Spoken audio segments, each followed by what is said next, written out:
Got it. Okay, so welcome everybody to August's Crafty Crows.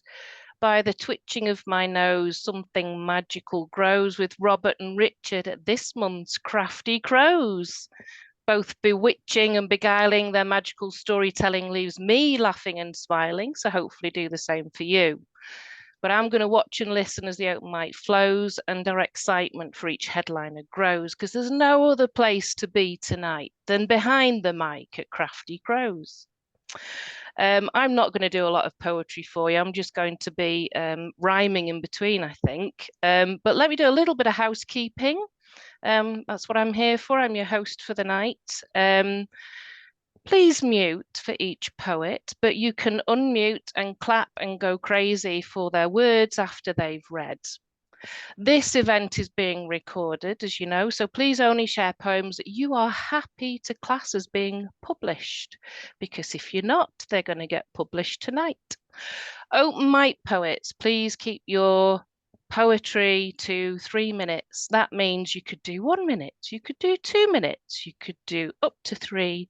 But if you go over that, then beware, you might get muted. Please use the chat to share your bios, books and events and your appreciation for the wonderful words you're going to hear tonight. The GPS is a volunteer-led society. Please spare a donation if you can. Accessibility means the event's free, but enjoyability means we'd love you to pay a little bit towards as a donation. Or you could join, like I have, with a society membership. I think I'm allowed to do a poem, aren't I, Jason? I think I can introduce. So this poem is very short. It's called Double-Edged Humour. Your laugh could be the difference between me fitting in or falling out. Your laugh holds power in its sound waves. You joke about the things that make me who I am and then laugh. Is it with me or against me, your laugh? I want to remind everybody this is a safe space. There's no punching down. And if there are content warnings that are appropriate to your poetry, please share them so that people can choose to listen or not. We're going to start the open mic now. Are you ready? I want to see some hands, just because I like doing this. Right, give it up for Michael Sindler, who's our first open micer. And please mute. Okay, I just sort of asked at the last minute there, Jason, if I could share screen. Is that possible? Yeah, it's allowed for everybody, yeah. Okay, well, that is wonderful then. I am going to do this and there we go. I think many will probably, oh, sorry, I'm having issues with my,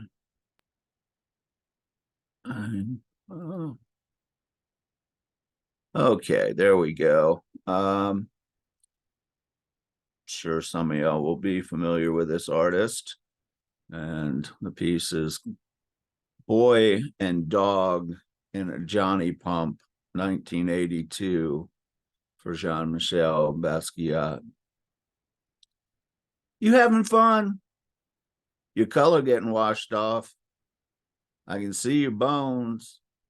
I can see your little hounds shaking off droplets, dripping red, dripping blue, shaking shock of dreadlocks as you puddle dance on sidewalk. Sunshine drips like spray paint. You having fun? You already a ghost. Red blood, anger, all in these streets. Everything smeared, unclear. Finding fun in landmine landscape right here in front of stoop. Dance while you can, little man. Let your fat black dog howl beside you. Confused, mystified, loving you, being happy. Not long till that skeleton be all there is. Soak up all that sunwash, all that splash. All you got is a dog in a minute. Jump right in it. You having fun? Soak it all up. You having fun?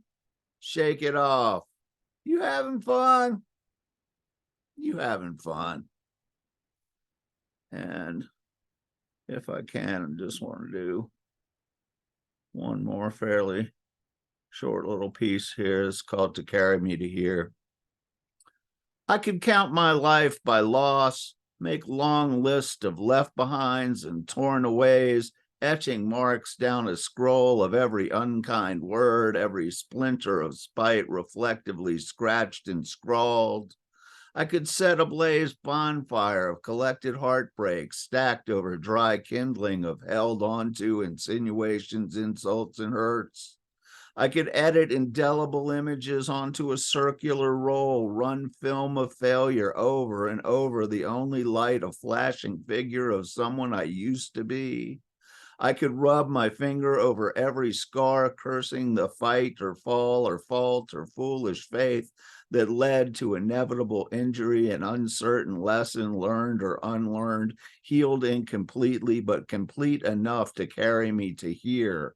I could scream name after name into the wind where no one, not even I, could hear, much less recount this litany of recrimination. I could give my power to the past and use up what spirit I have left.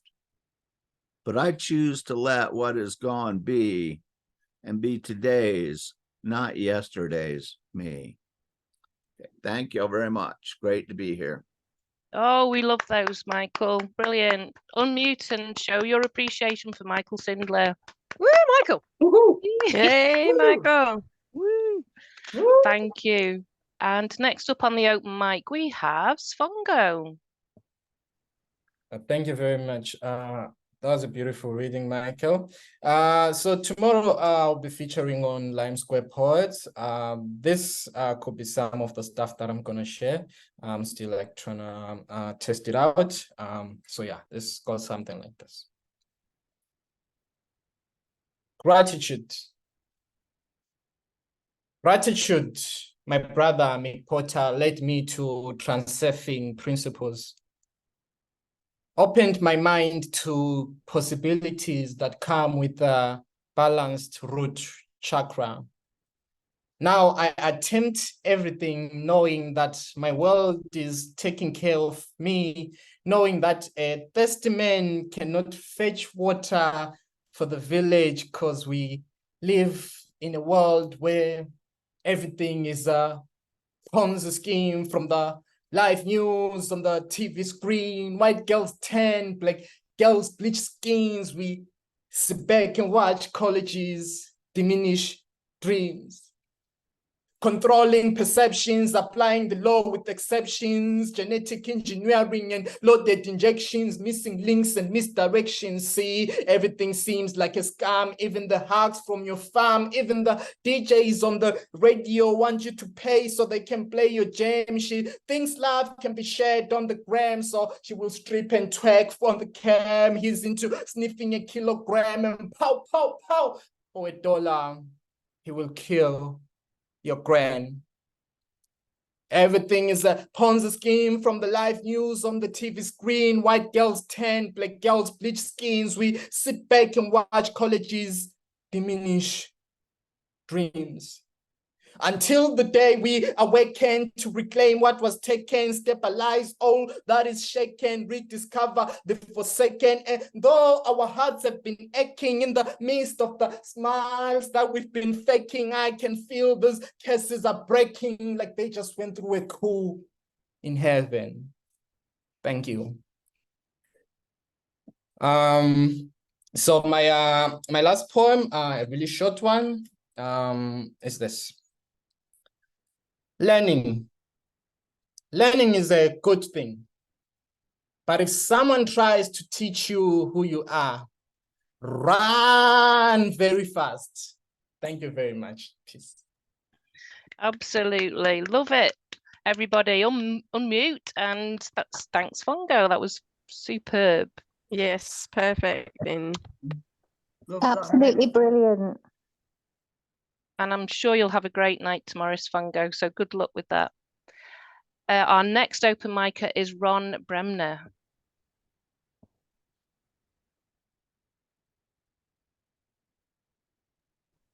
Do we see Ron in the room? I got some strange message from him, I think was direct. Yeah, he might be having signal issues. I did Says look, so I'm not sure if he's still here. Okay, I thought I'd seen him, but if he's not here, I'm sure we can fit him in later. So we'll move to Laura Greville. Okay, thank you very much, Kate. I'm going to do one poem called Pursuit. And this is in the theme of connection. And this is after a poem by E.E. Cummings. I carry your eyebrows that are highbrows, that are love, that are looks, that are in me like the many paintings on your wall. Everywhere they follow me, giving me sighs and a rise to the birds in my chest that are your determination that fly me to the skies.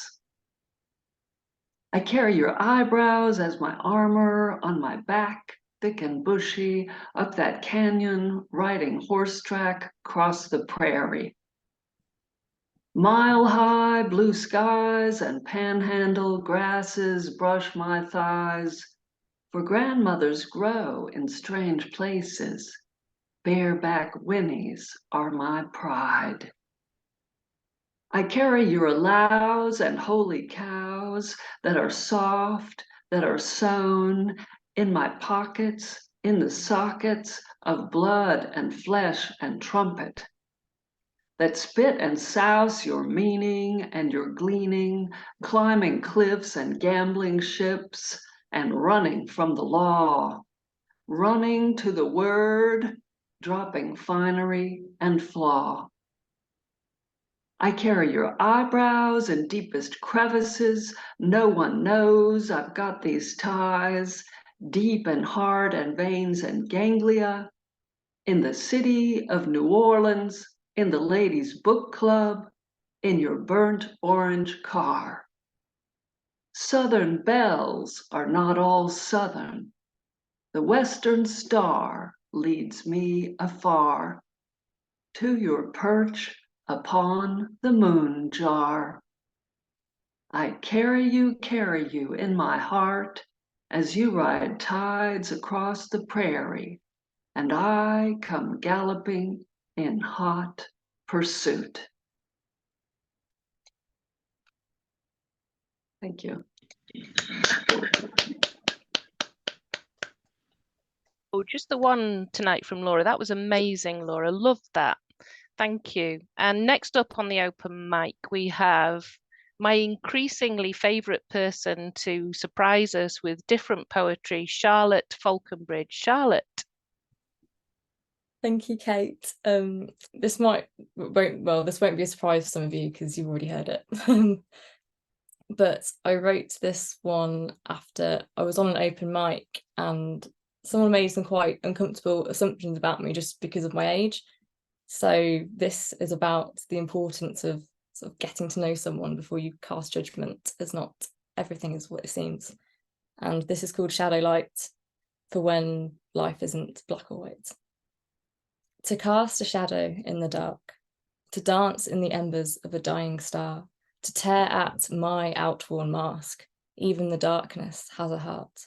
To see the world beyond the skies, to know the mind behind the eyes, to pierce the veil between black and white, the world bleeds out in shadow light. To ignore all the cracks and sin, to notice how the light gets in, to spot your tears in the rain, together we'll water these rusted terrains. So paint me the colours of sky and roses. No more shall I dance in the lonely places. Teach me to speak with their voices. Show me the way, and I'll try again. Thank you. That's just beautiful, Charlotte. I think even the darkness has a heart. That really resonated with me and some others. It's beautiful. And next we have Ed Poetastic. Is Ed here? No, Where is not Ed? yet, no. We might come Well, a bit later, so. We'll catch Ed later, but we know that Vron McIntyre is here, don't we? So Vron's up next. Thanks, Kate. I've got two short poems, which are both in my little pamphlet, Random Trail. The first one's called Exercising the Beast. When we were small, the beast was handled by grown-ups who prodded it till it roared, a fierce, growling, droning whine getting higher as it came for you like a menacing dog barking, retreating before another attack. We lifted our feet up so it did not bite, covered our ears against the noise, shouted to be heard above the din. The hot scent of dust followed it, punctuated now and then by acrid smells, rubber, burning hair, as it chewed up indigestible detritus, ran over its own lead. Taking it for a walk became a teenage chore. Still the same old beast, and usually long-lived. Dad sold them for a year before I was born, kept this one alive with spurs and stubbornness. Its juddering vibration ran right up my arm, making it tingle as I pushed and pulled it round the room, as if my body was becoming part of the ancient howling machine, prey to assimilation, where its frontal attack had failed. And complete contrast with this one, which is called Roots. Phytomorphize yourself. Imagine being tree, seedling, flower, blade of grass, sprouting from small beginnings, fluent in the language of carbon, nitrogen, sun-gleaned sugar answered with nutrients, singing along synapses, internet of fungus beneath our feet, each footstep unaware of 300 miles of tangle below. No plant as tip of iceberg, vast unseen chatter of electric pulses, scents rich in information, roots listening, stretching for water, symbiotic mycorrhizal threads uttering words no human knows, spelling out warnings, new mown grass smell signalling danger from every cut. Hear tree song, forest hum, wind whispering, treetops rustling, leaves a mere snatch of dimly perceived complex green polyphony, interconnected in a way no human ever is. This is what we gave up when we pulled up our roots and moved away, trading deep communion for run and leap, ancient instinctive language fading, our spoken words a clumsy substitute for the long lost wood wide web. Oh, beautiful stuff. And please, how can people buy your pamphlet from? Put that in the chat. There's people recommending it. So if you haven't got it, it's highly recommended. And now we have Natalie Sollyground. Natalie. Hi, everyone. Lovely to be here with you all. I've got two pieces this evening. One I was just fixing up today, so this, I guess there's a content warning. It's not so graphic, but definitely it might trigger people if they've had to deal with their own child struggling with a disease. So this one is called a silent disease. Muffled child's whimper, dealing with the trauma in her own mind, is not silent. Blissful innocence broken in calculating. Watching a friend simply reach for more in their endless supply of sugar is not silent. The perpetual prick of needles piercing silken skin to simply eat a meal or a snack or just check everything is all right is not silent. Periodical waking repeated through each night to fight daily, hourly for a normal life is not silent. Stench of the chemical sting stabs the senses, rouses reason and maintains mortality. That is not silent. The alarm on the machine attached to her sweet skin screeches to all around that there is something to be alarmed about. And amongst friends, and in play, and in the classroom, in the library, and in sleep, it is not silent. Constant questions of how to balance it and what to eat, active minutes, hidden treats, time spent in between. Why did it happen? Will it happen to me? From children and grown-ups, parents and friends, all with genuine intent. It is not silent. The scream of the cursed, of those who don't deserve, is not silent.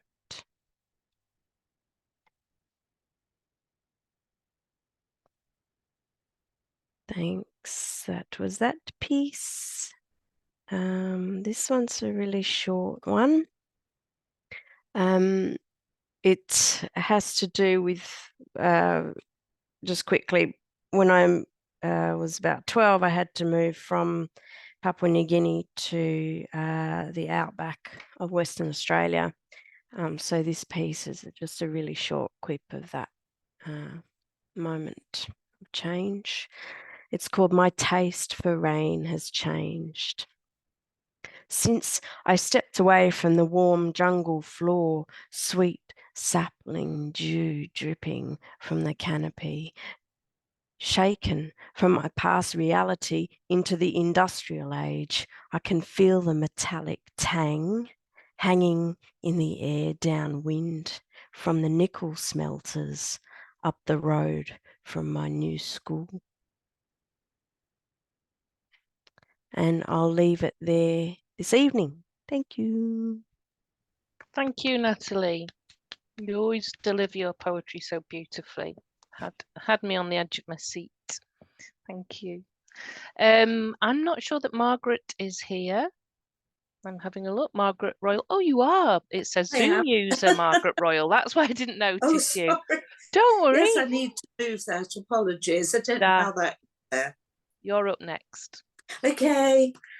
Hi, everyone. Haven't been here for a while. 2 poems tonight, 2 very different ones. The first one is about to come out in my forthcoming collection. And it's called Lacrimae Rerum, Summer's Last Dance. Spent coils of sunlight dream of Swan Lake, ochre, copper, alizarin crimson tutus, fading mosaics of wilted glory, spent leaves still perfecting their sauté, plié, jeté, veteran ballerinas at the bar. Deciduous trees wave a defiant last waltz, rich jewels shimmering to the beat of earth's rhythmic pulse. Late summer zephyrs join the revelry, whipping up the spiral, drawn into frenzied tarantellas. A field worker beats time, his spade splitting the clay with the rhythmic shoof, shoof of a proud drum. Silent tears roll as the curtain falls, and a Judas tree bends low in arabesque over summer's mouldering grave.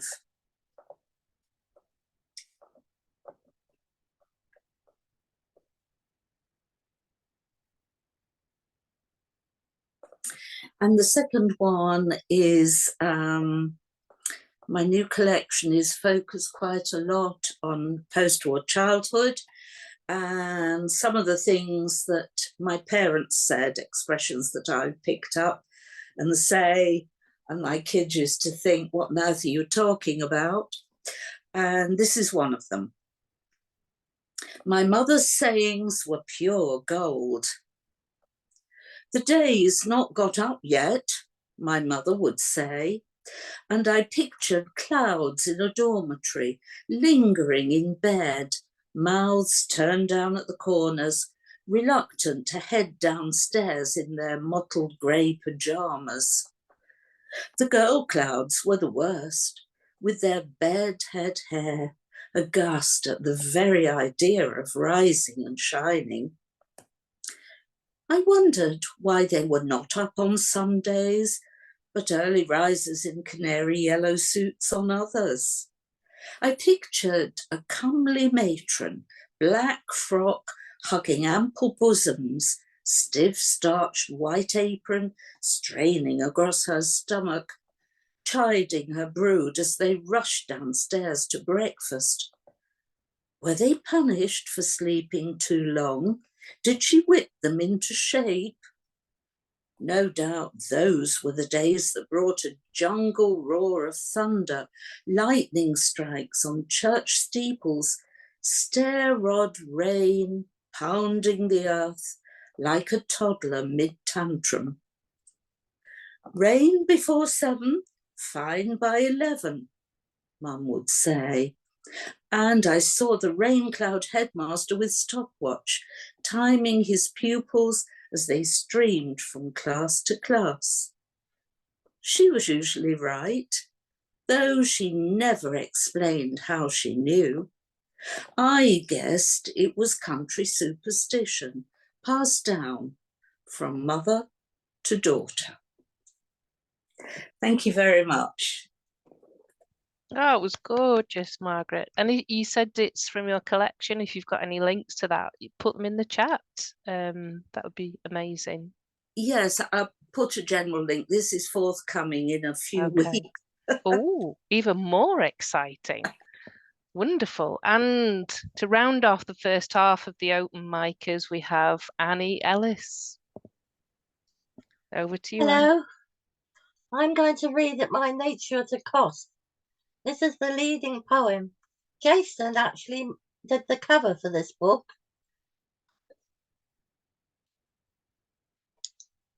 Man-made clouds of steel drop acid rain, destroying forest masses, polluting the air we breathe. Farmers use pesticides, killing bees that pollinate. When they have gone, there'll be no food in 4 years' time. Chimneys shoot out smog, filled with dangerous gases, send a foggy atmosphere into rain-torn cities. A mighty tanker hits a rock, its belly ripping open, spilling dark blood into a relentless sea. Icebergs stand mighty, crash into the deep blue, sinking bears and penguins into an unknown world. The oceans grow a plastic soup, stifling the gut of those who eat. It ties them up so they die on the tide and rot on the rise of the waves. Thank you. Thank you, Annie. Thank you for sharing that with us. And it's been a brilliant first half. So would you unmute and thank everybody in the traditional way, whatever that is? Yeah, we each have our own traditions. Brilliant. I am really excited now. We've got one of our headliners. We have Richard Harries, and Richard joins us the day after Yorkshire Day. So I think we are honoured to have a Yorkshireman join us for this event. Not only is Richard a Yorkshireman, he also appears all over the north of England at festivals, open mics, charity and community events. He's a published poet and has 2 books published, Awakening, An Iconic Tattoo by Stairwell Books of York, He's going to show you them there. Yes, you can buy copies. Richard has a third book due later in the year, Change Times. We're all anticipating that. And it's an environmental themed poetry book. He's also been published in anthologies and magazines in America, India, the UK, and Italy. And he has regularly been featured in the annual White Rose anthology of Yorkshire poets. Two of his poems became central to the Saboteur-nominated Haunt play. And Richard is an inspiration to many other artists and poets. Delighted that you're going to headline for us in the first half, Richard. Over to Yes, you. thank you very much for that lovely introduction. Jason has asked me to do comedy tonight to kind of support Robert, who is amazing. And if you don't know Robert, you'll just love him. I just need to point out two things. One, that Eileen that is mentioned in some poems is my wife, and that I have a mild passing interest in the singer-actress Petula Clark, which has only been going on since I was the age of 4. So there you go.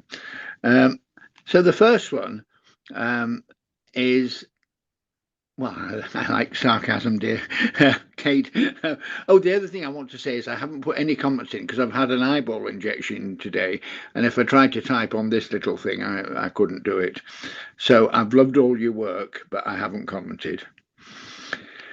Eileen and her memory. Now, Eileen has a memory, a formidable memory, an accurate, far-reaching memory, and we've been together many years, yes, many years, in fact, 49.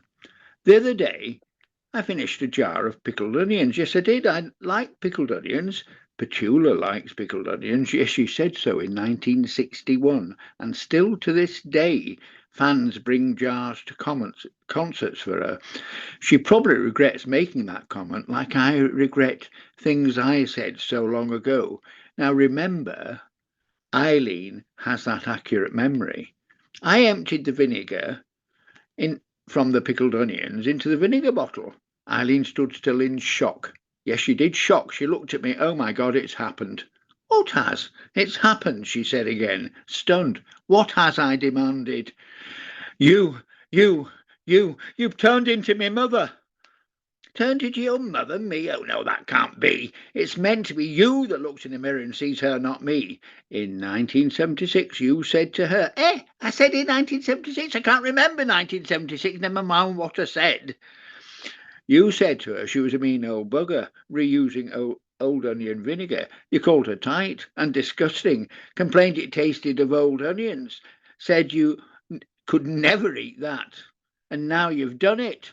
And then she said, I rest my case. The next one is probably my most requested poem, so basically I don't really need to read it because I've done it so often.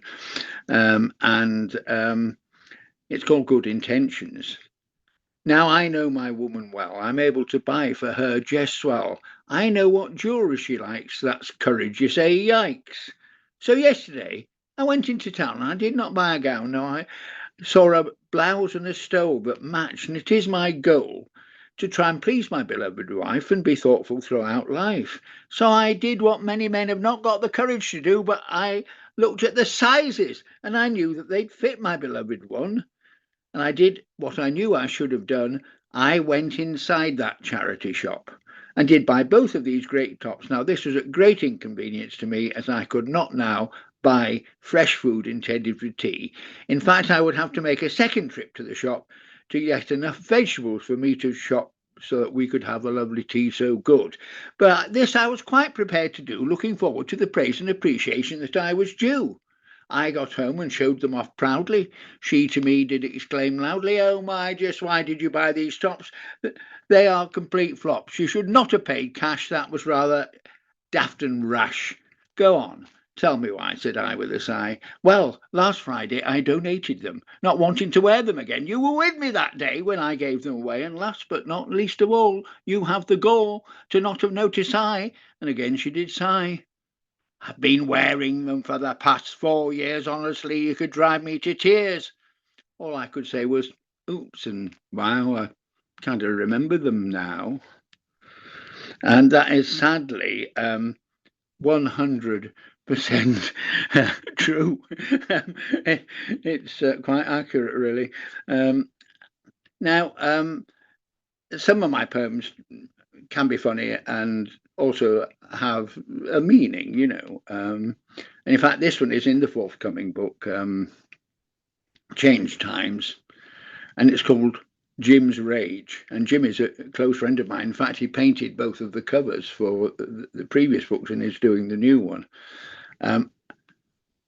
Jim swore aloud and banged his fist as his vision blurred into a red mist. What he shouted rhymed with pluck. He really was not having much luck. He had his head in his sister's washing machine, and I thought the manufacturers were mean to deliberately inbuild obsolescence. His fury was loud and incandescent as he tried to fix this appliance that was not old. It really made his blood run cold when he just knew that it was all not just a few of products manufactured now that were designed to take their final bow just after a few years, leaving customers with rage and tears. Naturally, just after the guarantee ran out, leaving said customers with no comeback or compensation. Really, this is the sad state of the world and this nation. No longer things that last a lifetime. After 3 years, most are not worth a dime. Money and profits are now God's, it's true, and we mugs pay for it, me and you. The profits are indeed high, rocketing right up into the sky.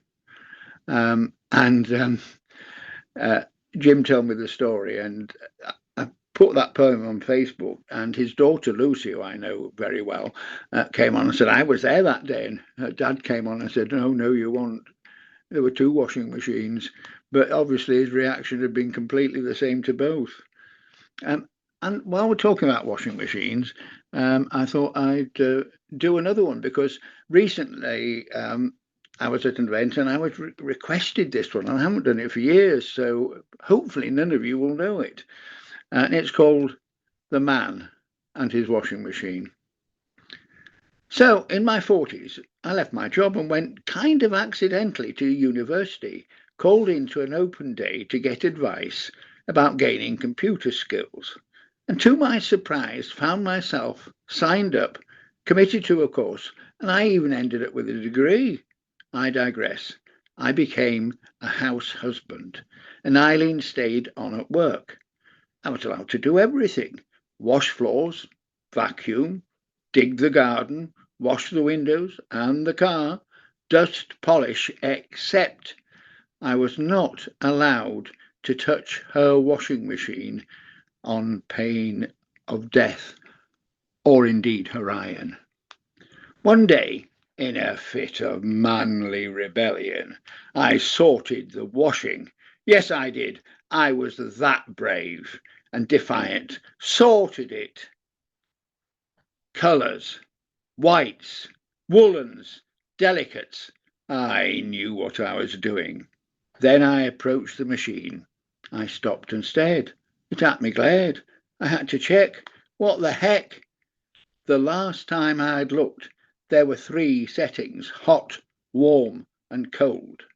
Now there were what seemed to be 48 knobs and many more settings. I looked at the machine in horror, indeed terror.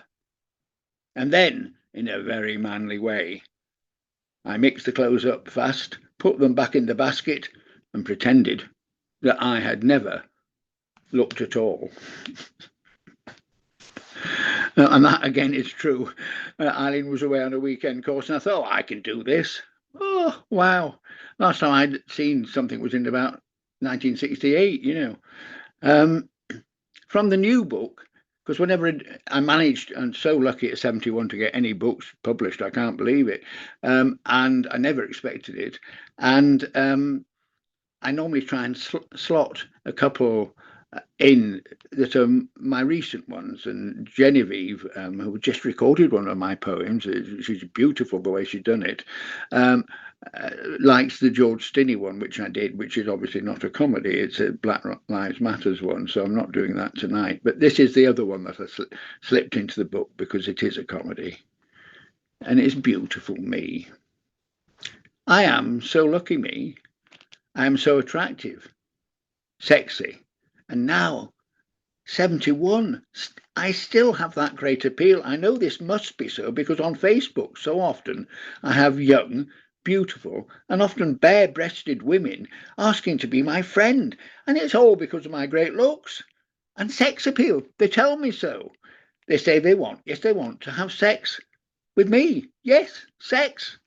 At first, it was mainly from Asia, but now it's from everywhere. They tell me they want to meet me, and all it will take is for me to send them the money for the flight, or even just my bank details. I must have greatly improved with age, as I did not have this problem in my 20s, women crawling all over me to get at my body. And it's not just my body they're after. They've seen my kind eyes, looked into them, and seen my generous soul. They've had their villages destroyed by hurricane or by volcanic eruptions, and they just know I will want to pay to rebuild them. They just Google sexy man. Now, not being totally stupid, nor yet having dementia, I block the bastards, because not only will be thieves after me cash, but they also might be male, 80, syphilitic, and called Stan. Of course, things can go wrong, as a friend got such a request from a woman he did not know, pretty and smiling, so blocking seemed to be the way to go. Turns out it was his stepsister's daughter, who he'd not seen for decades. Oops. Now, if only he was not only so damned attractive.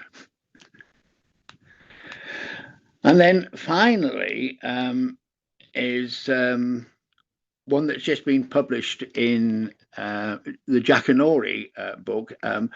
And Jack and Ori was a Zoom thing that I did all through the pandemic. It's been going 10 years, long before that, from the Halifax area.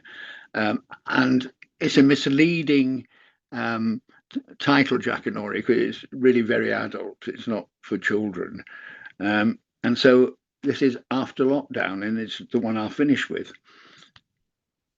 After lockdown, after vaccination, he felt tired, disorientated. The pubs and the cafes were open. He'd kept to the rules, thought he'd go into Hull, walked around, saw the homeless shivering in the doorways, even though it was now June, saw the shops boarded up, the soup kitchens, the food banks waiting to open in the morning. How sad, how tragic. Into a pub, the lights warm, as was the welcome, bought a pint, sat feeling good. The chat all around him and the company after so long. People spoke, and then a girl, well, a young woman, so pretty, so sweet, lovely smile, bought her a drink and then another. She'd had her vaccinations and she should be safe. It was so long. Now steady on, he told himself. Don't misread the signs. Then this lovely girl leant over and kissed him. They really seemed to click. The chemistry was right. She asked him back for a coffee, and what a coffee. They made mad, passionate, desperate love, so intense. He might just be falling in love. Sated, they slept well. Next morning, a real fresh coffee and hot buttered toast. Then the newspaper arrived. Caw! She got a newspaper delivered still, the Daily Mail. Hateful headline about immigrants, and off she went ranting. He felt sick, physically sick. He'd done the worst thing he could think of. He'd shagged a Tory. He'd never left somewhere so fast. He actually ran. So thank you very much. I hope I've timed that roughly about right. And there you are. Some of those, as I say, are in my two books, which are on Stairwell Books. You can just go on their website, or if you're in the UK, you can inbox me and I'll send them with signed.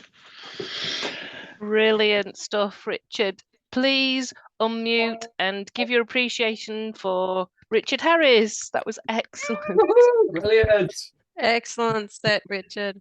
You probably Thank you. couldn't see us all laughing. No, I Please. couldn't. It was really No. weird because normally when you're just on like a little postage stamp, you can see what people are This doing. is it. This is it. I was yeah. watching people, and the chat is full of comments, and I'll read it with pleasure. Read it. It's amazing.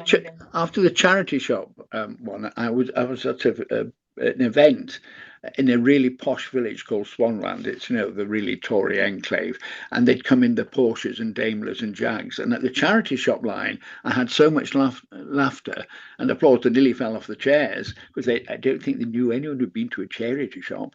And I had 20 seconds of applause, so I had to stop and I had to remember the rhythm and where I was in the poem. And at the end, this small man with a Armani suit and a Valentino tie came up to me and said, "Do you know your charity shop poem?" And I said, "Yes." He said, "I have a very similar story." I said, "Oh, do you?" He said, "Yes. I spent £847 buying my wife a Hermes handbag, and she didn't like it." And I said, "Yeah, well, that's roughly the same as me and £4 for carrots, but yeah." Oh, that's superb, Richard. We love your storytelling, and well, thank you to everyone on the open mic as well. Thank you so much. And you've all been brilliant. I've had this eyeball injection today, and I can't be doing typing on this. I'm on a little portal thing, so there would be very strange messages coming from me if I typed.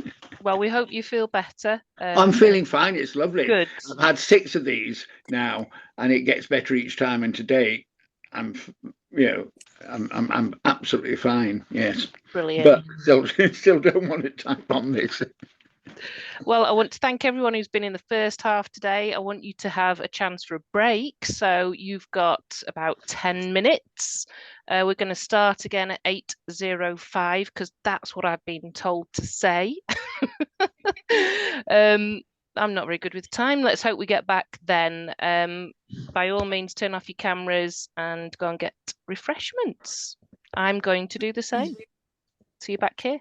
Okay.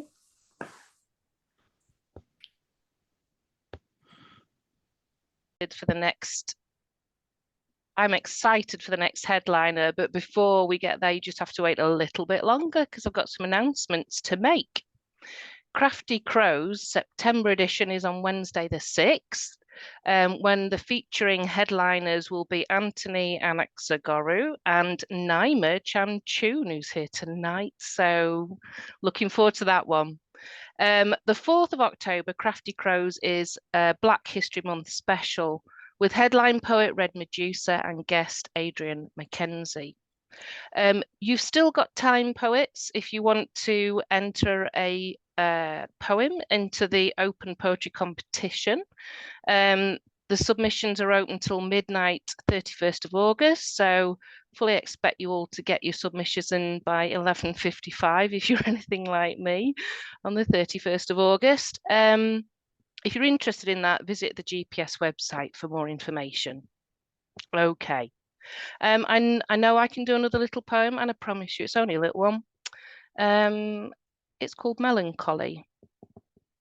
Inside my mind, a fertile void, a humus soft womb that nurtures your hurts and hopes.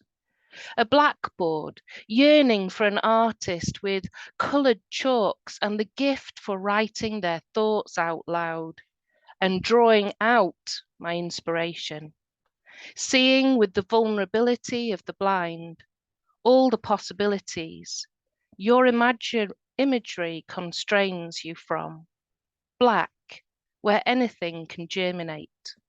Black, where anything can shine. Black, the beauty of my naked mind. Okay, that's for all you aphantasic poets out there. It might just be me. Okay, I'm going to introduce our next headliner. This is my pleasure to introduce Robert Garnham, and Robert's bio has just disappeared. Here it is. Robert Garnham has been performing LGBT comedy poetry around the UK for 10 years at various fringes and festivals, and has had 3 collections published by Burning Eye. He has won slams in places such as London, Edinburgh and Swindon, and headlined or featured at events. I like that smile, Robert. Such as Bang Said the Gun, Raise the Bar, and Milk. And in 2019 was the Hammer and Tong featured artist for a tour of the UK. He has supported artists such as John Hegley, Arthur Smith, and Paul Sinha. He has made a few short TV adverts for a certain bank. And a joke from one of his shows was listed as one of the funniest of the 2017 Edinburgh Fringe. This is my favourite bit, Robert. He recently appeared incredibly briefly on Britain's Got Talent, and all I can say is their loss is our gain, Robert. Over to you. Thank you so much. Thank you. Hello, everybody. The key to mindfulness, he said. Imagine you're floating on a lilo, feeling the waves undulating underneath because you're on a lilo. The key to mindfulness, he said.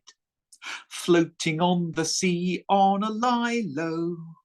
All your worries lift away and take your mind away from that which harms you.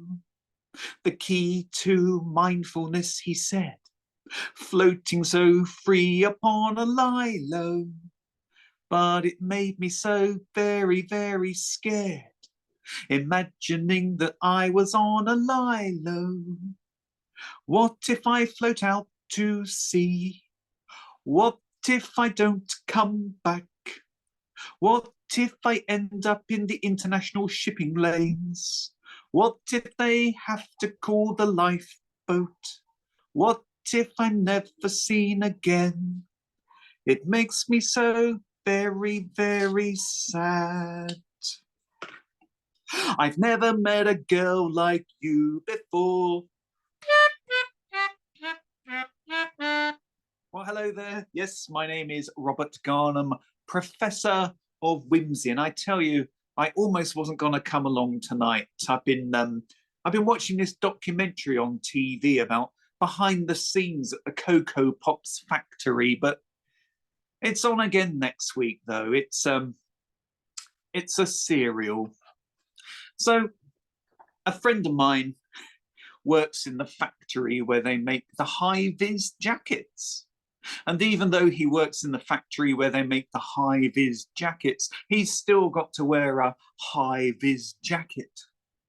One day he forgot to wear his high-vis jacket. And wouldn't you know, that was the day when there was a massive explosion and high-vis jackets rained down for miles around. But the only way they could see him was because he was wearing a pale blue polo shirt. Well, I tell you who else wears high-vis jackets. It's the people who are the subject of this first poem. Home delivery man, home delivery van, cubicle of light in the night. Rattle those crates, those great crates, cheese in the crates, cheese grater crates. Don't bang your head on the door, love.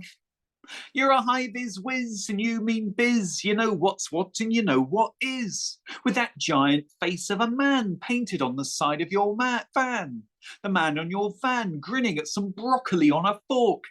Imagine being a model, your career's going down the pan, just about done, no more yachts, just a call from your agent. Hello, can you grin at some broccoli on a fork and we'll put you on the side of the home delivery van. Rattle those crates, you bastard. My God, what have my neighbours been ordering now? Open the net curtains just a crack. Is that couscous or is that not couscous? Never had much of a sense of hummus. Home delivery man, home delivery van. This whole road is a cavalcade of wankers, but your rippling biceps make a mockery of the afternoon. Did you see me peering around the net curtains? Came back from the toilet. Jesus Christ, there's a freakishly big head at the end of my garden path. Oh, it's just the man painted on the side of your van, grinning at some broccoli on a fork. Home delivery man, home delivery van. Is that a 2-litre bottle of Vimto, or are you just pleased to see me? Would you like to pop inside for an impromptu karaoke session? My mate Brian sang a cappella with the door-to-door chiropodist. I got the mic set up and a Spandau Ballet backing track. Come back, home delivery man, come back. Thank you. So when I was writing this next poem, I was a little bit angry because I'd just seen an advert and it said, hide an Easter egg for your loved one today. And I thought, well, if you love them that much, you'd just give them the Easter egg, wouldn't you? It's a fairly new poem, so I haven't actually memorized it yet. There should be a website where people record the dreams they had the previous night, not because of the beauty or poetry of those dreams, but because there's nothing more annoying than having to listen to them. You'll never guess what I dreamed last night, a friend will invariably say, and that's when I will go away. There were 14 goldfish, and my aunt who died in 2002 was eating a bacon bap, and someone had thrown my slippers up a tree. Isn't that a weird dream, eh? Isn't that a weird dream? Nobody cares. A dog was in a bow tie, my chiropodist was on rollerblades, and a duck that looked suspiciously like Michael McIntyre was playing a ukulele on a bus on Jupiter. Isn't that a weird dream, eh? Isn't that a weird dream? Nobody cares. My friend Bill said there was an otter playing bagpipes and his mother was there trimming her nasal hair and he was eating a pot noodle, and I said to Bill, I'm not interested in hearing your dreams, and he said, it wasn't a dream, it actually happened. We went to the Lake District and Darren said, oh, isn't this so dreamlike? And I said, no, it isn't. Where's the banana-shaped buses? Where's the pig playing a trumpet? Where's the cathedral made of jelly? Where are those things, Darren, you floppy fringed womble shagger? I don't know what kind of dreams you've been having, Darren. If that is your name, I'm going back to my mother's. I heard a song on the radio. It assured me that dreams can come true. I thought, bloody hell, I hope not. There's no space in my flat for a warthog. Some people have dreams of a just society. Some people have a dream of end to world hunger. Some people have dreams of Stephen Fry cleaning out his ears while singing the theme tune to Postman Pat. Some people need to know when to shut the hell up. I'm not interested. Nobody is. Thank you. So the thing is, I've never really felt like a poet. I grew up on a council estate. Self-expression was more or less a well-timed belch and a maths lesson. The closest thing we had to a Booker Prize-winning work of fiction was the local bus company timetable. In fact, the school motto was Si Momentum Pumpus Maximus, which roughly translates as, if it moves, hump it. But poetry was for other people. I said to a friend of mine that I didn't feel like a poet, that I was thinking of giving up, and he said, Robert, Robert, Robert, why now? Why this exact moment? Why not years ago? This next poem is brand new. I've never performed it live before. It's called Poem. Henry VIII is dancing, dancing every day. Henry VIII is dancing. He's so happy and gay. Sidestep, shuffle, shuffle, sidestep, shuffle. Shrug, shrug, plop, plop. Sidestep, shuffle, shuffle, sidestep, shuffle. Shrug, shrug, bounce, bounce. Let's dissolve the monasteries. Henry VIII is dancing. He's the man in charge. Henry VIII is dancing. He's really giving it large. Sidestep, shuffle, shuffle, sidestep, shuffle. Shrug, shrug, bounce, bounce. Pooh! Sidestep, shuffle, shuffle, sidestep, shuffle. Shrug, shrug, bounce, bounce. Cardinal Wolsey. Henry VIII is dancing. Anne Boleyn ambles in. Henry VIII is dancing. You don't want to upset him. Sidestep, shuffle, shuffle, sidestep, shuffle. Shrug, shrug, bounce, bounce. Divorce beheaded died, divorce beheaded survived. Sidestep, shuffle, shuffle, sidestep, shuffle. Shrug, shrug, bounce, bounce. Hampton Court. Hop, hop, hop, hop, shrug. Hop, hop, hop, hop. Jazz hands. Hop, hop, hop, hop. Dab. Hop, hop, hop, hop. To be honest, I'm having trouble ending that poem. Okay, so that was all brand new. So a friend of mine was on a train and she was working on a poem. And the train manager came over and took an interest, and she suggested 1 or 2 changes. And then this poem was shortlisted for the Forward Prize. Eagerly excited, I caught the same train from Yeovil to Basingstoke, and I worked on a poem. And sure enough, the train manager came over and she took an interest and suggested 1 or 2 changes. And then my poem helped me come joint 19th at the Cleethorpes Poetry Slam. Why didn't she have the same effect on me? I asked my friend, and she replied, well, she'd been in first class. This is my attempt at a nature poem. You looked so sensuous in the summer sun as we laughed and played the fool near the nature reservation pool on whose scummy surface water skippers skipped, and you said you had something to say. And a crow went caw-caw, and I took it as an omen for those words that you were to impart. And I was about to say, pray, what is it? When the crow caw-cawed again. What, you said? I said, what is it? But just as I said, what is it? A duck went quack, and the crow went caw-caw. The thing is, you said, taking me by the arm, I have to tell you that quack went the duck again. Ooh, ooh, ooh, went a nearby owl. Tell me, I said. Listen, you replied, looking me in the eye. The thing is, caw-caw, quack, caw-caw, ooh, ooh, ooh. I didn't hear that, I said. But just as I said, I didn't hear that, the duck went quack, and the owl went ooh, ooh, ooh, and a cuckoo went ooh, ooh. The love I have inside of me, you said, caw-caw, quack, ooh, ooh, ooh, ooh. And then a passing chicken joined in.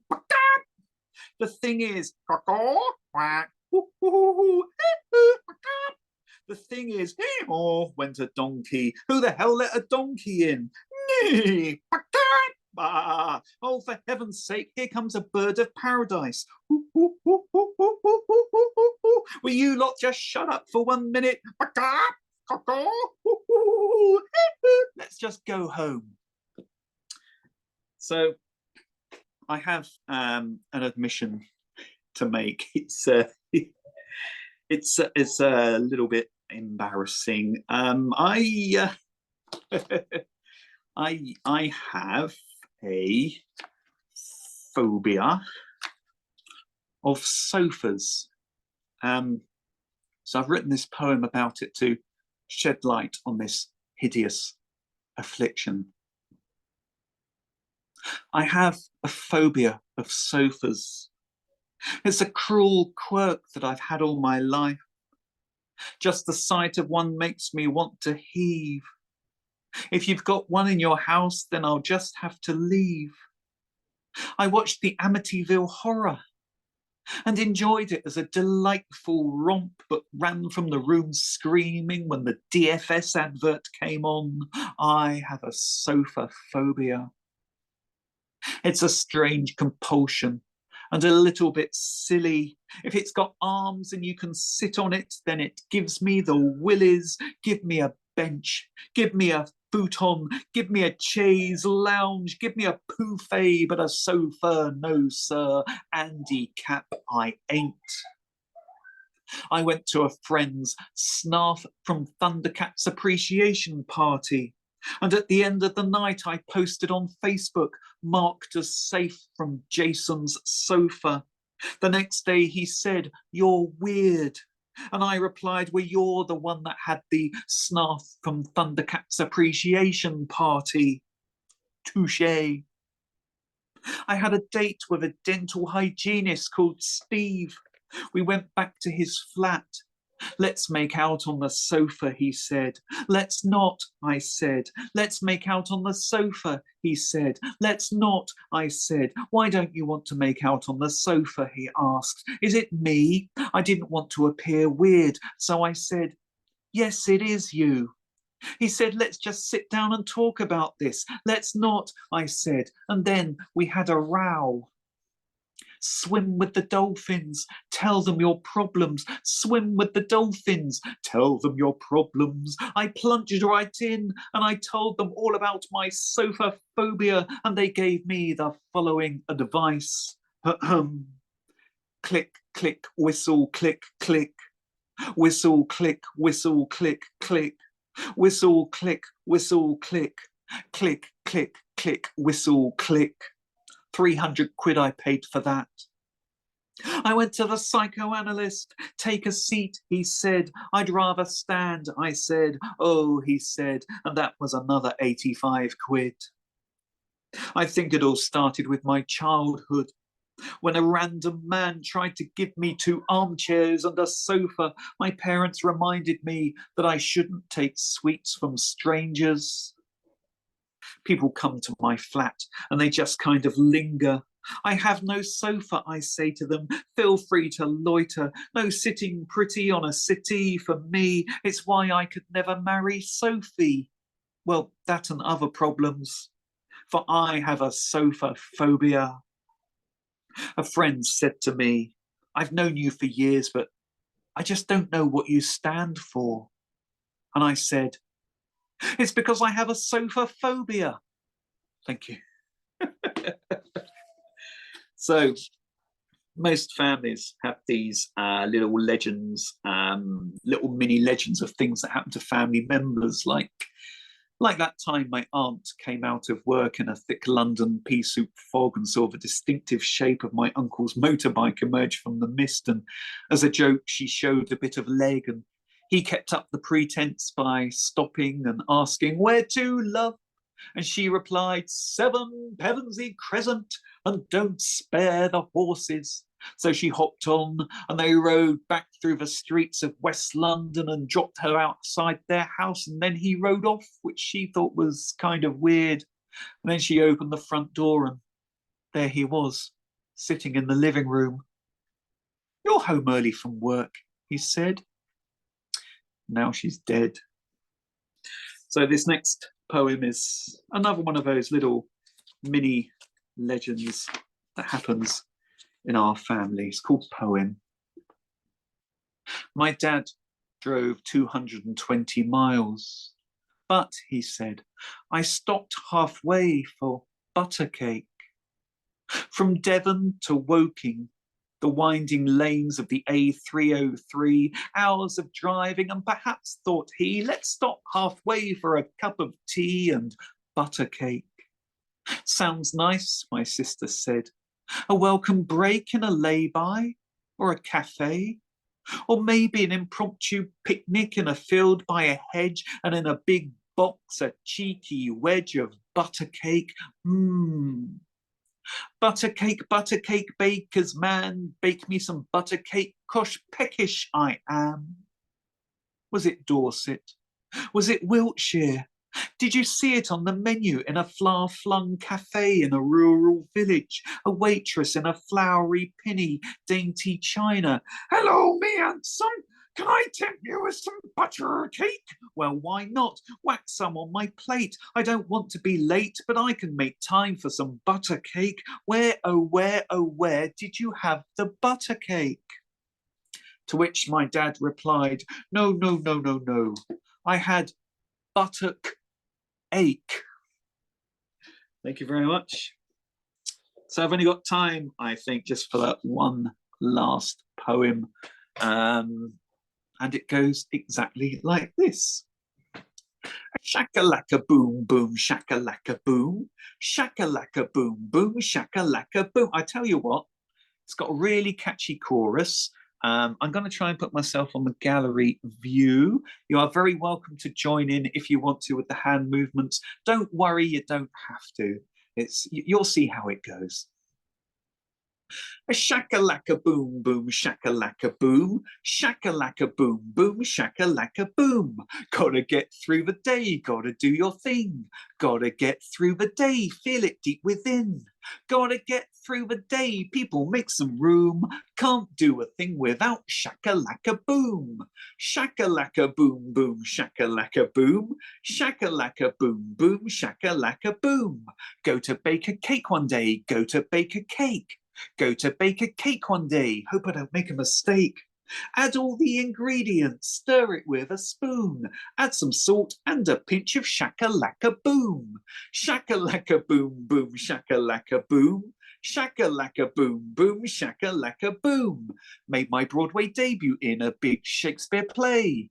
I knew all the words by heart, I knew just what to say. To be or not to be, I said, with a sense of doom. Forgot what came just after that. Said shaka-lacka boom. Shaka-lacka boom, boom, shaka-lacka boom. Shaka-lacka boom, boom, shaka-lacka boom. Go out on a hot date, small talk and a chat. Go out on a hot date and then back to his flat. Making lots of small talk, hope I don't peak too soon. All he did was stroke my arm and, ooh, shaka-lacka boom. Shaka-lacka boom, boom, shaka-lacka boom. Shaka-lacka boom, boom, shaka-lacka boom. And then I went to the funeral. My aunt had passed away. Such a lovely funeral on such a dismal day. I went to give the eulogy. The coffin lid went zoom. My aunt, she suddenly sat right up. Said shaka-lacka boom. Shaka-lacka boom, boom, shaka-lacka boom. Shaka-lacka boom, boom, shaka-lacka boom. Shaka-lacka boom, boom, shaka-lacka boom. Shaka-lacka boom, boom, shaka-lacka boom. Lacka boom, lacka boom, boom, boom. Thank you. Well, thank you so much. It's been an honour and a delight to be here. If you've been affected by any of the things you've seen tonight, I do have a website, www.professorofwhimsy.com. I have books and stuff for sale, CDs and all that hoo-ha. My name has been Robert Garnham. Thank you for flying with me. Thank you very much. Thank you, Robert. And I was lucky enough to see him live 2 weeks ago. So, unmute everybody. Thanks. What a pleasure. Yeah, Robert, that was amazing. Fantastic. Yeah, and just the definition of delightful. I Definition of defy Made whimsy. my day. I defy anybody to not have broken into a smile during your set. It was just tremendous. Rollicking good fun, frolicking in the poetry world that is Robert's poems. I love the title of your poetry. Wonderful. Thank you so much. Okay. That's set us up for a great second half, hasn't it? Who's got to follow that? Suzanne West, your name is up. Are you ready? I will be. I am. Brilliant. I both of those features just completely bowled me over. I haven't laughed so much in a long time. And this is not a funny poem, unless you want to interpret it that way. Okay, this is called Light and Dark Are Soulmates. I'm done. I've stopped believing that I need to shine for love. I am not too intense, moody, thin-skinned, temperamental, weird, or too gray, wrinkly, hairy, scarred, lumpy, bumpy. I am not to anything. I found my growl, my howl. I lick my fur and swish my tail. I love my thunders and my storms. Lunar laugh, the night. I revel in the night and her creatures. They know me as their own. Moon's magic angels led me to my kindreds, timeless, brambled ones who trust spiders, trade secrets with cats, cry in public, would never let a fallen bird die alone. Look far into the aching eyes and melt frozen tears of the shivering ones. Live from the heart, live from the belly. Follow the call of raw wind. Let wild wonders have their way with them. They know winter screams joy in the caves. Blood can be nourishing like rain. Wounds are openings for love. Life and death embrace. Light and dark are soulmates. They greet bees and worms and doors and cups as children do. Hello, will you be my friend? Home. I am home. Thank you.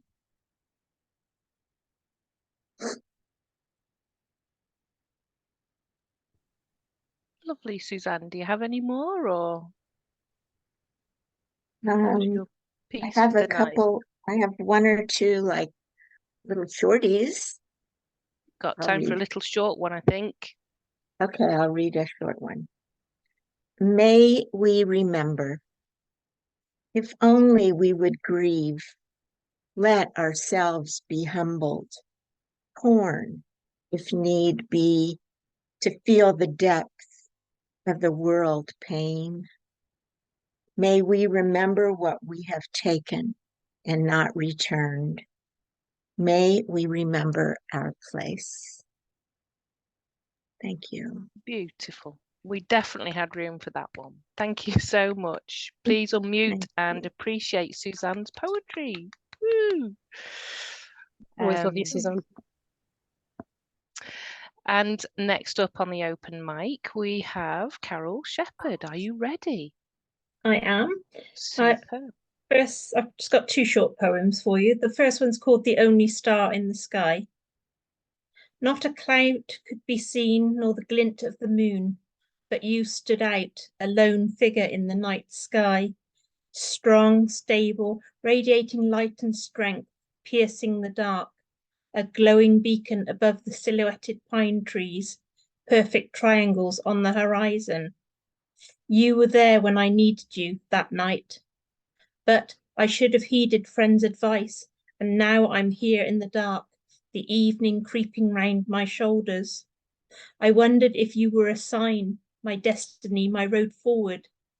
You called to me in a soft whisper that night, entranced me, seduced me.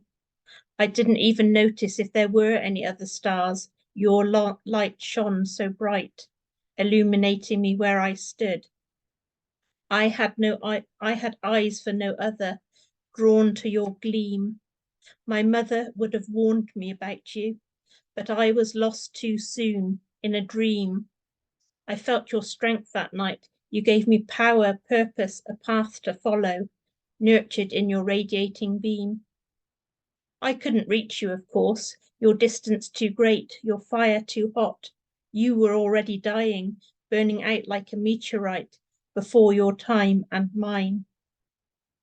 I would have followed you to the ends of the earth if you'd have let me. Thank you. And my other poem is for those of us who are old enough to remember that boiling hot summer of 1976. So this is called Summer of 76. We climbed the 5-bar gate, made a nest in the corn, spread the woolen blanket on the gasping ground, cracks wide enough to put our hands in. We told stories and jokes, my sister and I, giggled at spotted ladybirds waddling up cornstalks, lay watching flocks of sparrows block the sky. 2 buzzards patrolled the high thermals, soaring 2 as 1, perfect harmony. We stayed until our stomachs called us home, sun dipping behind trees in the spinney, us wading through waves of flowing corn. We argued on the way home, my sister and I, on who should carry the dusty blanket, while aeroplane trails split the evening sky. Thank you. Gorgeous. Thank you so much. Next up, we have somebody who's got some new glasses. Who could that be? Ashley Edge, it's your turn. Is it my turn? I was literally about to change what I was going to read, so it looks like I'm sticking with what I've got. So I've got 2. One of them is being published in Steel Jackdaw, so I thought I'd make a nice little mention there for Jason's amazing publication there, and share They Said with you. If I can get it up, there we go. He said, she said, but she said nothing, because she is they despite what he says. She said, he said, but he is no more. They are Z, and your disrespect appalls. They said, Z said, because they listened and respected. They said, he said, because he confirmed he's a he.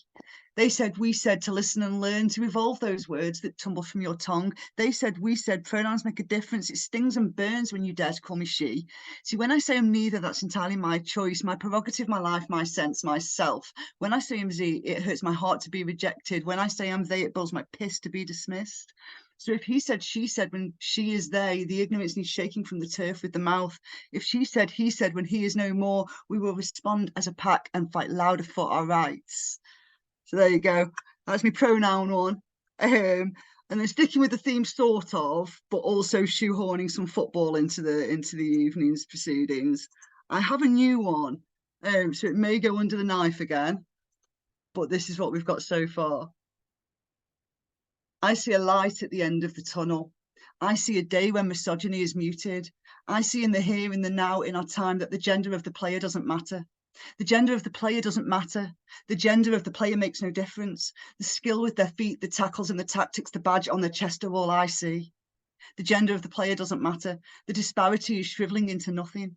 Improvement in facilities, investment in the game, players paid to train helps create equality. I said the gender of the player doesn't matter.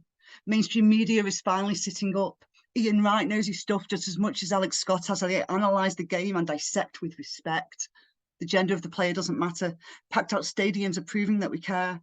It shows our appetite is strong for the women in our game. It says we can't get enough of the talent that's on show. You see, the gender of the player doesn't matter. The gender of the player doesn't matter. The evidence is there for all to see that the gender of the player doesn't matter. There you go. Sorry if you don't like footy. No, I'm not really sorry. Ha ha. I made you listen. Woo woo. Love it. I love those 2. Fantastic stuff. Thanks, Ashley. And next we have Jason Conway. Appreciating your hat game tonight, Jason. Just saying. Cheers, thanks, Kate. Right, I've got 2 poems. The first one is about my not so funny frozen shoulder that I've had for the last 5 months. It's called Mr. Funny Bones. My skin is chainmail, and I'm wading through waist-high mud. This daily without faily malaise, each day a suit of armour or an ocean above me. Am I trapped or sunk?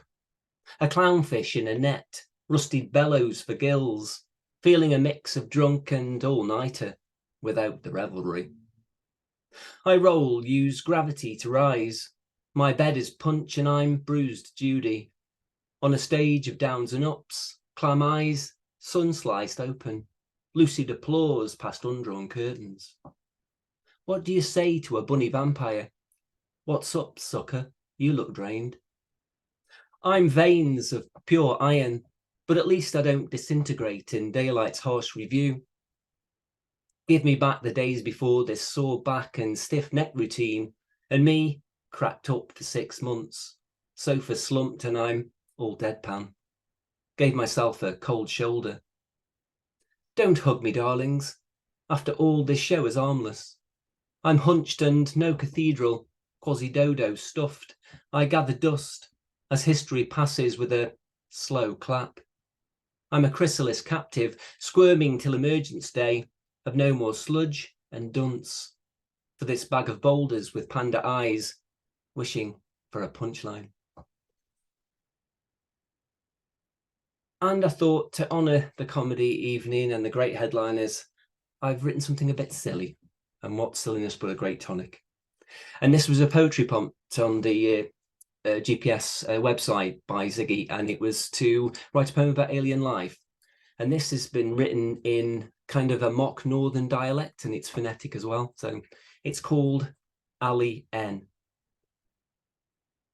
Ali N was a weird old hen. She peck and poke at anything. With 3 heads and beaks, not much wasn't eaten until so full she knew she was beaten.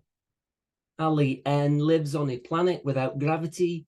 Over clouds she's often scoffing, or under gaseous seas.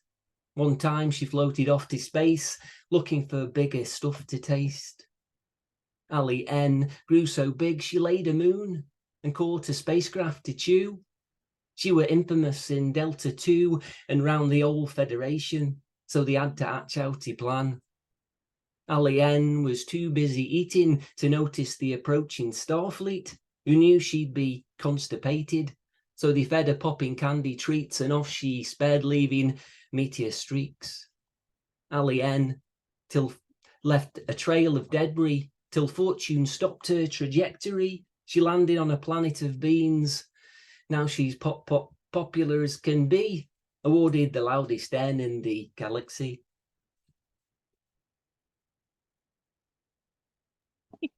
Oh, I'm chuckling at that. Love the wordplay tonight, Jason. That was fab. Thank you. And my favourite hat stomping poet is next. It's Gerald Kells. Are you ready, Gerald? Yeah, I'm muting. I've got 2 poems. I'm going to read. I've been reading this wonderful book that I bought in a charity shop by Sarah Crofton called The Weight of Water, and it's a wonderful story about a Polish girl who's bullied at school, and it's written in little poems. It's absolutely marvelous. And I'm just going to read one poem. This is about when one of the adults has left, who she really likes, and it's just called Vacant. And I love this poem. I tell him not to warn me. I do not want to say goodbye. I am used to lost goodbye. And so one day, when I get home, his door is open, his bed is stripped, his books are gone, his room is empty, and I change my mind. I want to say goodbye after all. So if you come across that in a charity shop or even a proper bookshop, wonderful little book. And talking about departure, I'm going to do another departure poem. I should just mention, I used to do a Christian radio show, so I've got a lot of Christian rock records which get mentioned in this the line that might flummox you otherwise. But this is, well, I won't tell you what it's called. Give it away.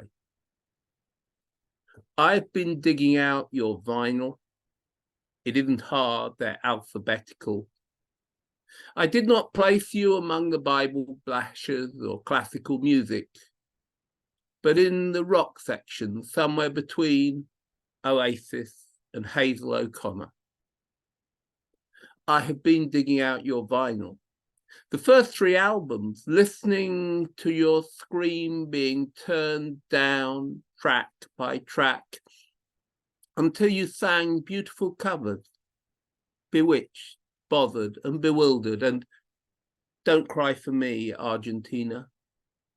I have been digging out your vinyl, each record fitted into the same space, each record signed with the same calligraphy, stamped with the same timbre, that lush lilt rubbed down to a slight whistle. I've been digging out your vinyl, inconveniencing myself compared to CDs. I bought all 9 of your later albums, those after fame reflections which hardly troubled the listening public. I am listening to Black Boys on Mopeds and wondering how you must have felt after your son took his own life. Because I've been digging out your vinyl from before you duetted with Peter Gabriel, from before you tore up a picture of the Pope, from before the roller coaster plunged down, dropping from its highest pinnacle, knowing it would never rise as high again. It isn't as if I didn't clock the moment the whole world stopped, the whole world breathed in. It is all most of us really know of you, that face staring out, that measured voice, that one tear falling. Yes, I have been digging out your vinyl, Sinead, and reminding myself that nothing compares to you. Thank you.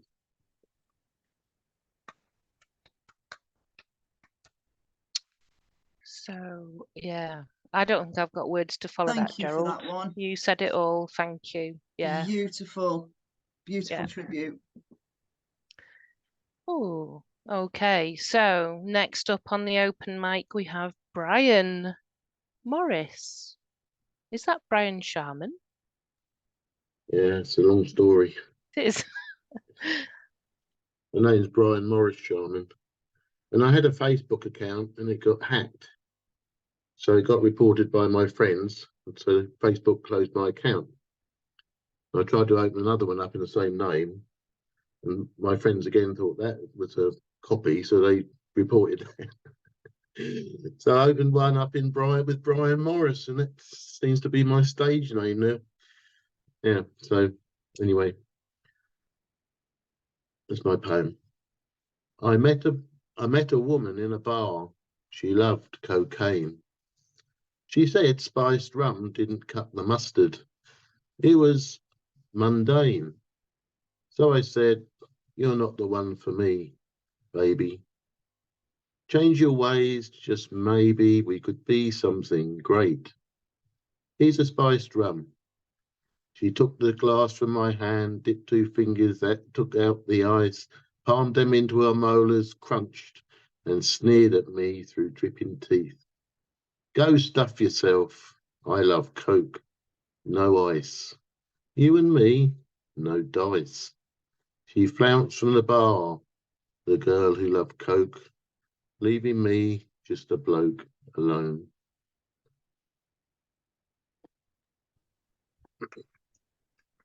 My second poem.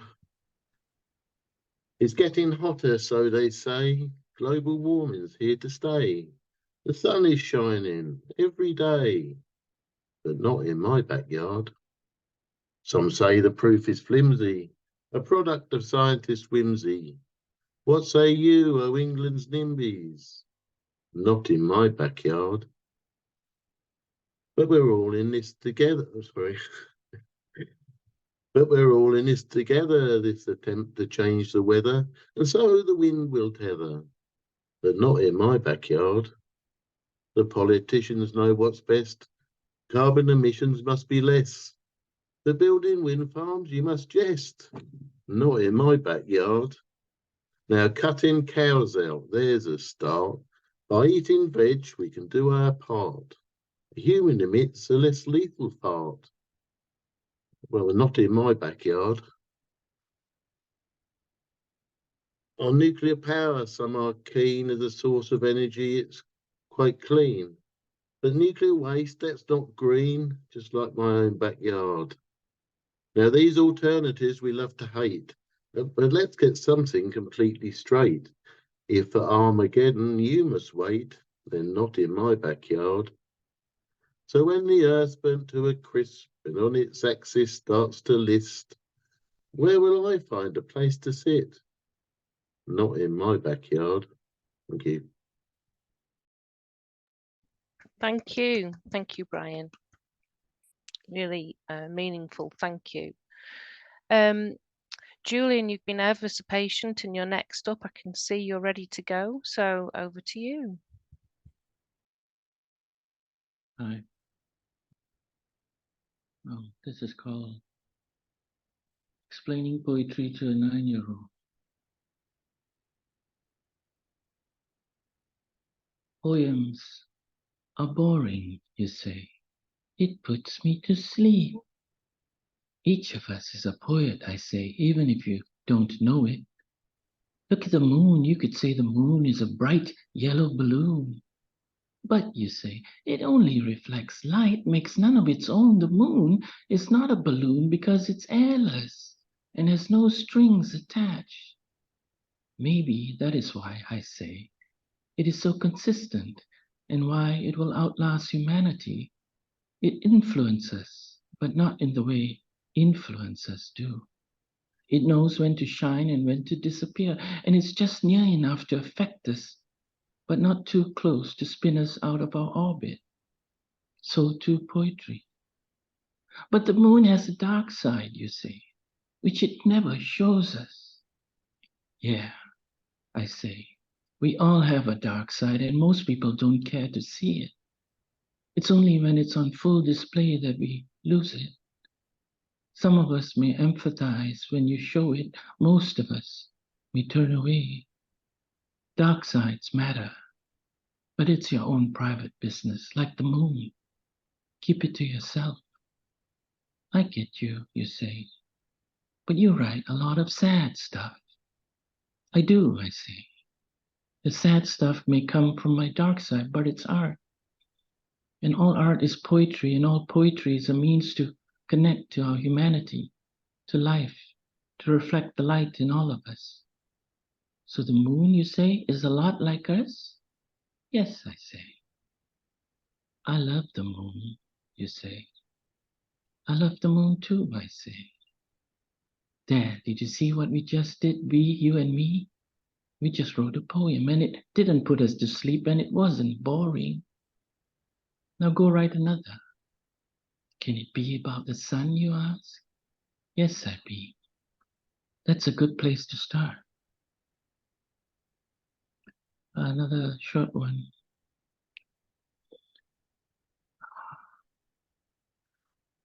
Ten.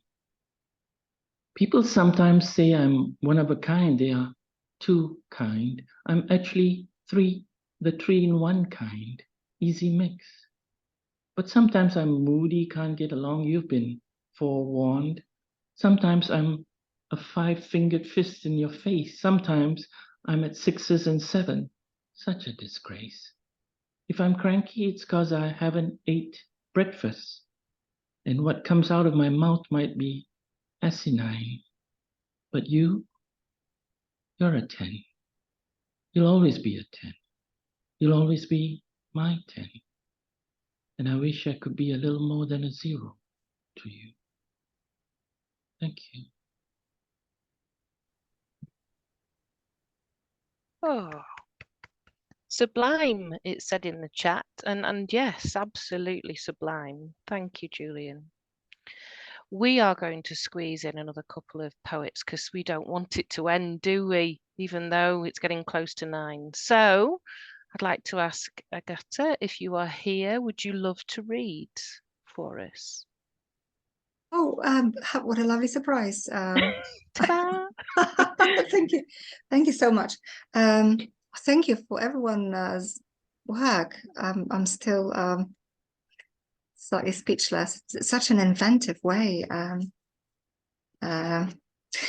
So something completely different for me too. A historic poet, a historic poem that was my first attempt. It's published by Bristol Books, I think, part of Lyra Poetry Festival. And I didn't quite know where to start with a historic poem. So where would I start? I'm Polish, and there is a plaque in Bristol for one Polish hero. So I started there, and I love the fact that he bequeathed in his will all of his foreign land and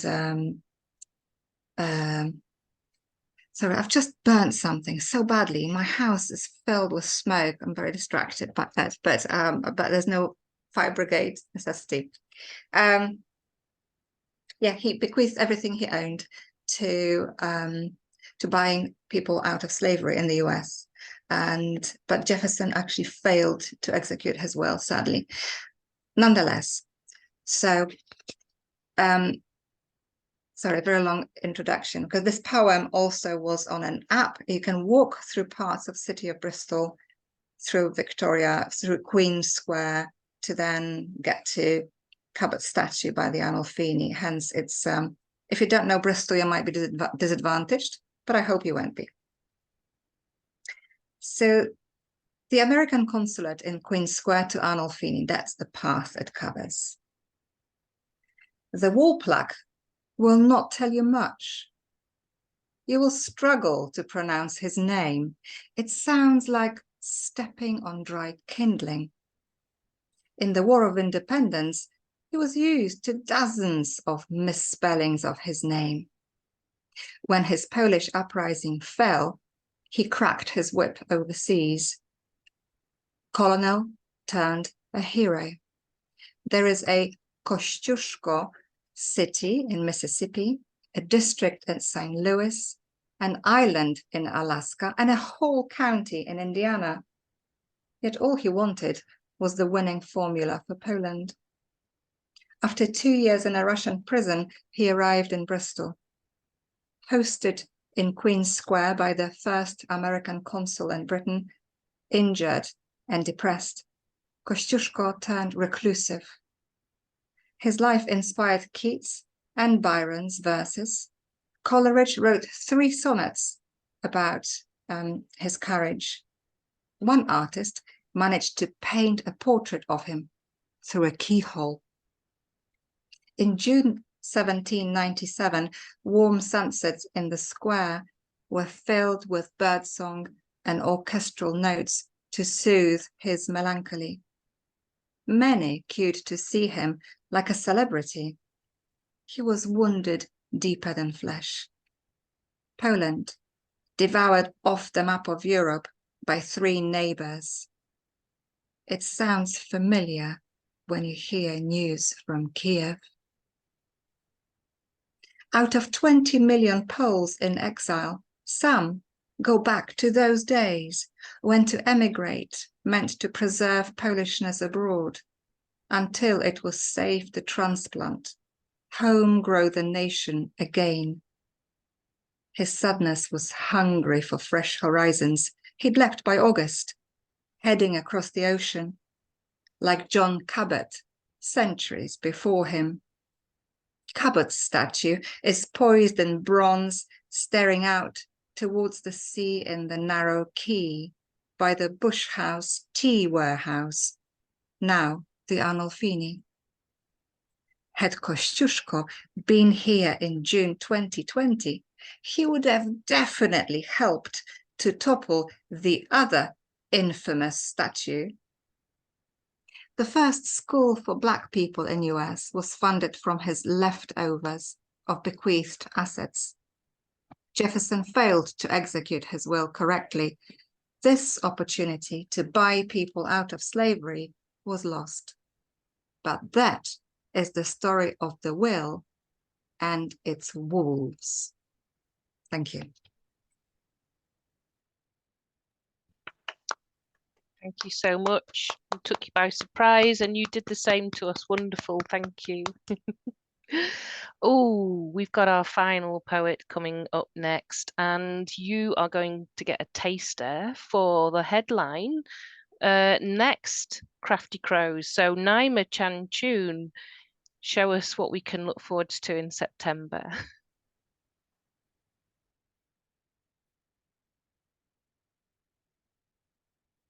Sorry, just unmuting.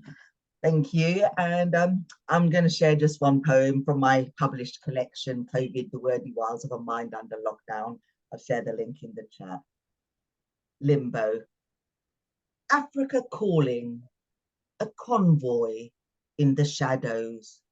constant and ever present, a home, but not a home, anointing my edges. Still, I fit nowhere. Here, my name is foreign, my appearance questioned. But where are you from, originally? Probes Goldilocks, cornfields in her hair. I have reconciled with the damp, dark streets, pierced by dimples of obtrusive, artificial light, illuminating an artificial pond, the dry wit and caustic humour, the sarcasm, the armour we wear, the sleazy sullied snickers of bawdry backstreet jokes, the women who reject, gazing at the floor, audaciously holding his stare, the jangle of frenetic city life, the busy lives of others, filtering into our busy breaths, in the darkened alcoves and desolate cubicles of existence. Sartre echoed, "You are in bad company." The clattering coffee shops amid sips of acrid Arabica, the inane monologues on current affairs, clandestine consultations, a temporary respite soaked in caffeine and butter pastries. London calling, cosmopolitan and enthralling. It is the home of a lodger, the key to the kingdom, presenting the illusion of belonging without belonging, the solitude as natural as blinking. There, my name is familiar, my appearance fusing with the dry alleyways and whitewashed facades facing off a fierce sun, in the hodgepodge pavement cafes where once Ginsberg and Jean Genet supped on mint tea, where tolerance is privately practiced, but never publicly preached, the lamb and cumin infused air that coils and slithers before reclining across your skin like an impermeable veil, the language of my ancestors, tinged with my Britishness, my speech fluent, yet betraying, as wide-eyed locals chuckle like a pacifying parent. You're not from here, are you? In the Medinas, the night sky turns down the heat, as families parade in their best attire. Sunflower seeds whose saltiness fizzes on the tongue, sugar-roasted peanuts washed down with canary iced lemonade, the men who gawk belligerently, their eyes betraying the indignity of a shameless woman who refuses to look away, the crested clay tagines joyously bubbling away, terracotta fat jolly uncles, the enticing wisps of flavor, the fragrance of l'enfance, the gnawa drum beats, a throbbing pulse, dancing, chanting, healing, a portal to the beloved on the wings of a trance, a cultural hub that captivates and offends, a shared identity, an organic pond rich with community, kindness, support, love. To serve is to be with Allah. The allotted roles deeming marriage and its fruits the paragon of ambition, gender hindered, scornful eyes from the arbiters of decency as I light my cigarette. I am without decency and without God, casting off the shackles of both, the dogma of belief or illusion, in the clutches of tradition, bleeding bequeathed injury, spurred on by my scars. You're not from here, are you? The cross of the diaspora, life's longing for the other, each suit offering some comfort, but ill-fitting nonetheless. Thank you. That was wonderful. What a way to end, Naima. Thank you. Wow. Well, it just leaves me to say thank you. It's been a wonderful night. Delightful, frolicking night, in fact, of spoken word. So please unmute. Give your thanks to Jason, Richard, and Robert, who've been our headliners today. Thank you. Well done, Kate, as well.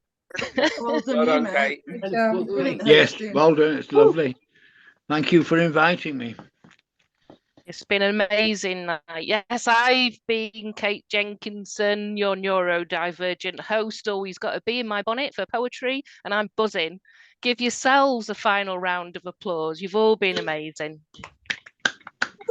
Oh, come on, you deserve more than that. Unmute. Woo-woo! Absolutely. Sound like you Well done, enjoyed all. it. Thank you all for How about sharing. this? It's been amazing. I think so. I think so. And I know Robert's got some Yes. sounds he can share. One night in Liverpool in 2002, I made that noise but louder, and Petula on the stage said, "Richard's in." That's my moment of fame. Brilliant. I don't know if there's any other words Jason wants to share. He's saying no, so the final word rests with me. I love the final word. I run on fun, or should that be dopamine? I need a surge of dopamine to get the boring work done. The more I laugh, the more I finish. So I'm off now to go and finish all my chores for the day. Thank you, everybody. Thank you.